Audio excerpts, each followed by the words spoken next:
Well, hello everyone. How you doing? Pastor Zac and Kristin Sgro here with you from Neighborhood Church to kick off 2021 and the new year. We hope you all had a happy new year, and at least for maybe a couple days, your New Year's resolutions are still intact. I thought about making one, drinking more water, but I decided against it. So if you've been following along with us for any period of time, you know that back in September of 2020, and it seems so long ago, that we made the decision to meet as house churches during the pandemic, which is still going on. And back in September of 2020, we decided that as a group of house churches under the umbrella of Neighborhood Church, we would go through Pete Sgro's Emotionally Healthy Discipleship, which is a two-part course designed to help us as a church move towards becoming emotionally healthy and spiritually mature individuals and a church in total. And so we did that back in September of 2020, and the course EHS helps to diagnose the areas of our lives that are unhealthy, and it teaches us how to dive deep below the surface and explore the icebergs of who we are and why we are the way that we are. And that course helped us to really work on our interior self to become a truer version of ourselves. And in effect, it was designed to help us love God more deeply and to love ourselves, which is presupposed or assumed in the two great commandments. Fast forward to today, we are starting the second part of our journey in emotionally healthy discipleship as a church to become more emotionally healthy and spiritually mature. And now we are going to learn the other side of the two great commandment coin, which is learning to love others well as we love ourselves, which both Pete and Jerry Sgro created the second part of the course called Emotionally Healthy Relationships. And that's what we will be studying over the course of the next 3 months or so. So as you tune in each and every Sunday morning, you'll be hearing from me, you'll be hearing from Kristin, and probably a few others as we share key aspects and learnings from that particular week's session. But before we get started today, I'm going to turn it over to my lovely wife, and she's going to give you just two quick announcements. Hi, everybody. So anyone watching that's interested in maybe getting connected into a house church or getting just more connected in general, you can fill out an online connect card that is posted in the body of this message on Facebook and is available on this website. If you'd like to give to the work of Neighborhood Church, you can do so either through the Neighborhood Church Canton app or on our website by clicking at the top right. Please remember that your generosity allows us to continue operating and resourcing the house churches as we continue to navigate through this COVID season, I guess, and through the ongoing pandemic, and hoping to come out of it very soon. Thank you, Kristin. Our website, for those of you tuning in, is ourneighborhood.org. And so before we get started, and we're going to model one of the tools and skills that both Pete and Jerry Sgro teach us during Emotionally Healthy Relationships Session 1. I'm going to share with you guys who are watching a story that occurred about 2 years ago. So as we were having people over one evening, I think it was for one of our community groups, we were heading towards the end of the evening.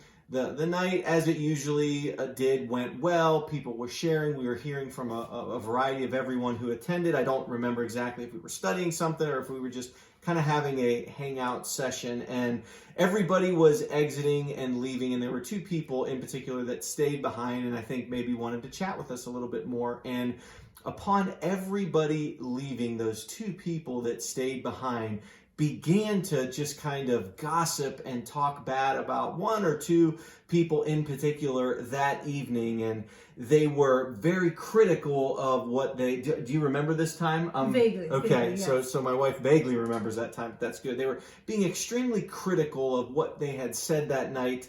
They were calling these particular people out for being foolish and maybe even a bit immature. The irony of which was pretty thick, because what these folks were doing was the exact what they were calling the other people out for, and they were showing their emotional unhealth and their spiritual immaturity. And I know for me, I'm sure you probably remember, I was angered. I was angered inside because they weren't walking in the ways of Jesus, and I wanted to confront them in that and to call them out for their gossip. And I also didn't want to hurt their spirit.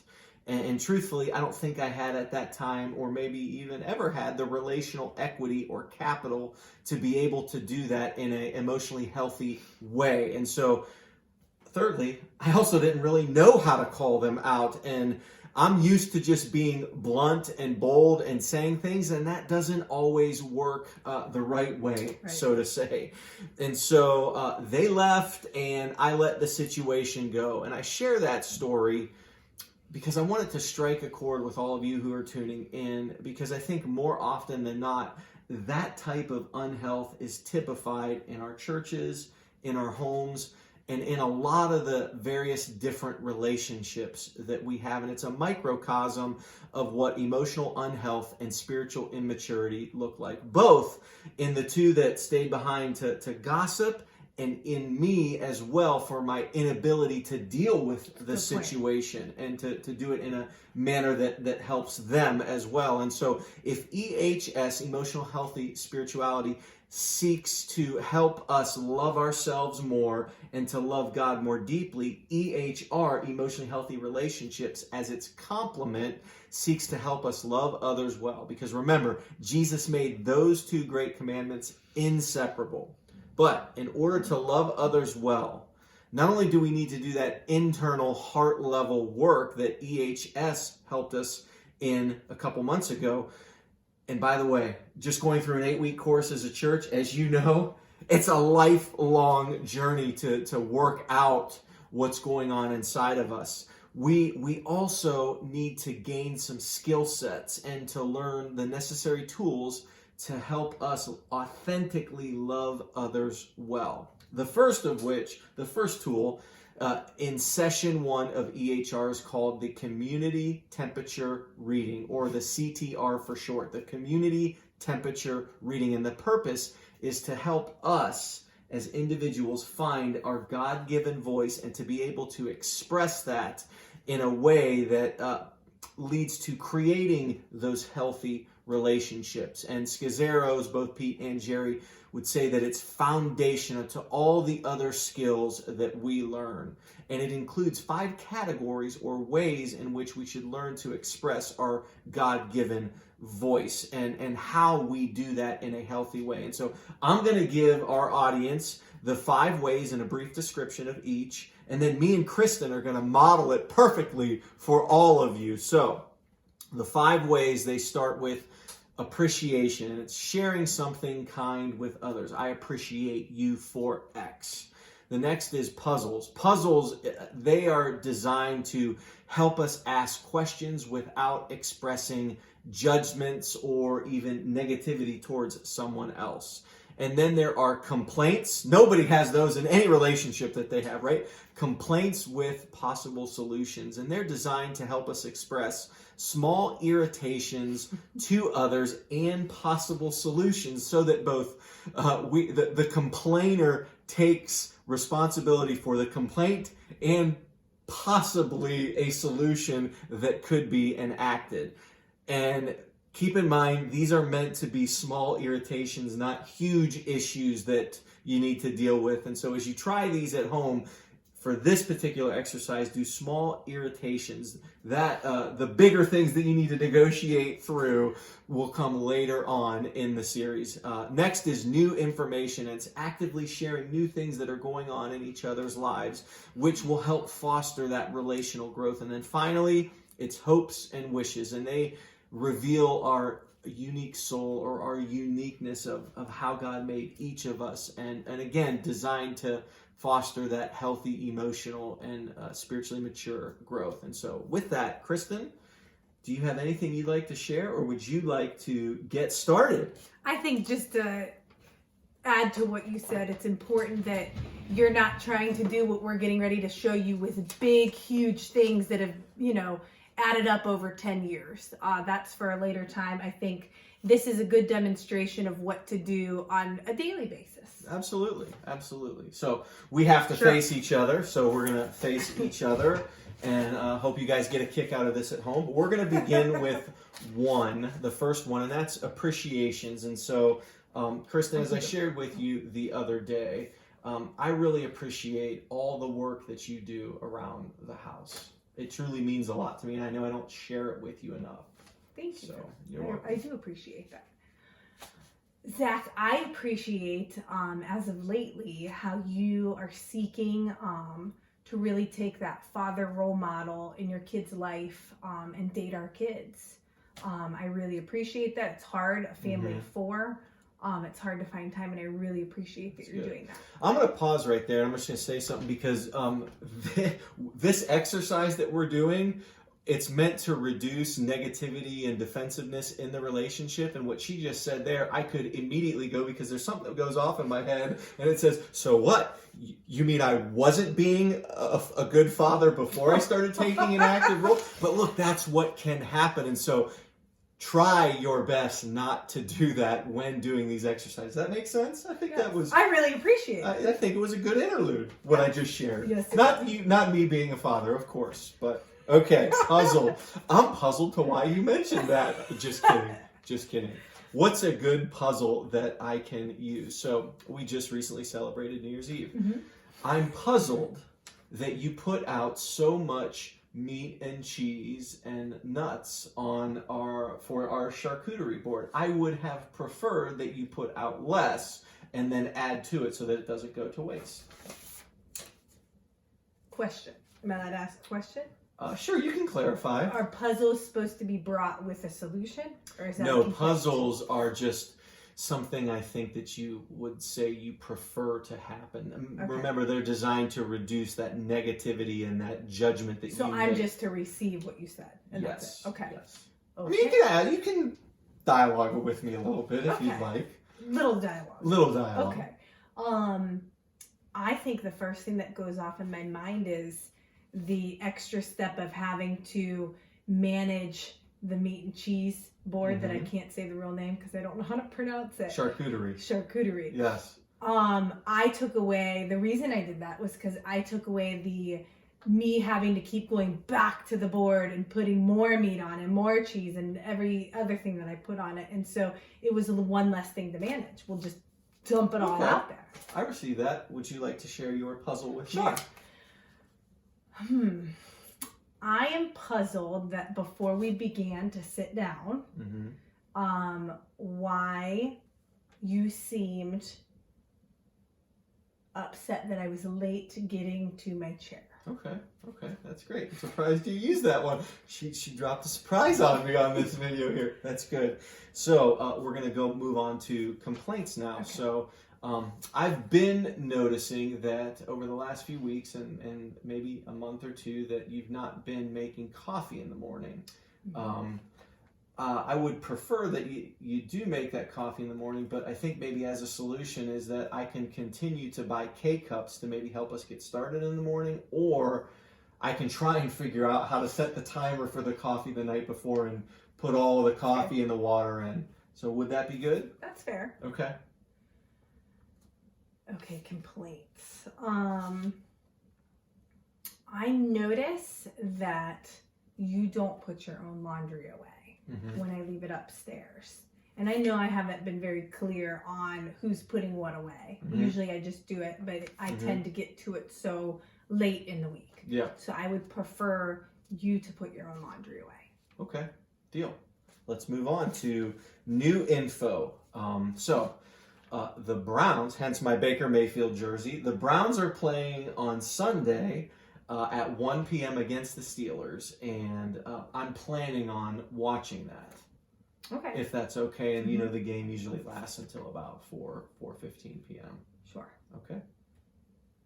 Now, if one person would have a problem with that, would this be the time to address that, or you're just I think that there's some negotiation that would need to take place that will come in later sessions. I think it's called clean fighting, but you would certainly voice something to. I don't have any. I'm just for our viewers. Yeah, absolutely. Okay. Gotta watch my brownies. New info. Grace has been invited to, our oldest child has been invited to a birthday party here in the next couple weeks, and she will have a basketball game, and I really need you to stay in contact with me on how often the game time has changed. Our game times in basketball change up to Constantly. like 3 times a week. So I need you to make sure you keep in contact with me of when the game is when I tell you the day of it. Okay, perfect. You see, so on this particular one, you see how it can help communication in any relationship that you have, whether it's a husband and wife, brother, sister, friends, of how often schedules change and things that you want to do, and how it can even prevent certain arguments and things like that. So we'll move on to the 5th, hopes and wishes. I'm going to continue with the Browns theme, and I hope and wish they would win this Sunday so that they could then play that following week in the playoffs for the first time in a really, really long time. That's good. What are your hopes and wishes? I hope for you that. Oh, okay, all right. I have more. Okay. I hope for you that happens. I hope and wish that this good thing that we have with our kids going on, you've taught them to protect the vulnerable. And that would include, the oldest protecting the 3 younger ones, and then the second oldest protecting the 2, and so forth. I really hope and wish that the kids kind of spearhead that and keep spearheading that. That's good. Because I really like what our family dynamic looks like when they are protecting one another. That's good. That's good. Well, I appreciate it. Thank you, dear. So we're going to close and come to our close, and I just want to share a few final thoughts with you. Is that for those of you watching, it may appear very awkward. This isn't the first time that we've done this. But we had experience with it a couple weeks ago, and it can be a little awkward, but it can create certain types of communication in your relationships that you've never had before. And so it can be really good. And not only can it be used with a husband and a wife, it can be used with friends, it can be used with coworkers, a boss and an employee relationship, and it really sets forth good communication. And as the Sgzeros would say, it's foundational to learning all of these other skill sets. And so before I end, I'd like to add something. I think as we've been practicing this for, would we learn this a month ago? I think so, somewhere in about a month ago. It's kind of comical because you'll come to me and say, I'm puzzled. And I know what he's getting ready to say. Whatever he's getting ready to say is he is withholding judgment over whatever he's about ready to tell me. And I appreciate that. I usually end up laughing as soon as he says that, but I can receive it better because I know that you're actually putting thought, because I know what the word puzzle means. So it's almost like a new language we have or are developing in our home that can allow for, free speech without, all this judgment coming behind what someone says. That's good. Well, I appreciate those thoughts, and we're going to have more of these for you guys on Sunday mornings, but until you tune in again, may you all go in the grace and peace and mercy of Jesus Christ. Thank you guys. Bye-bye.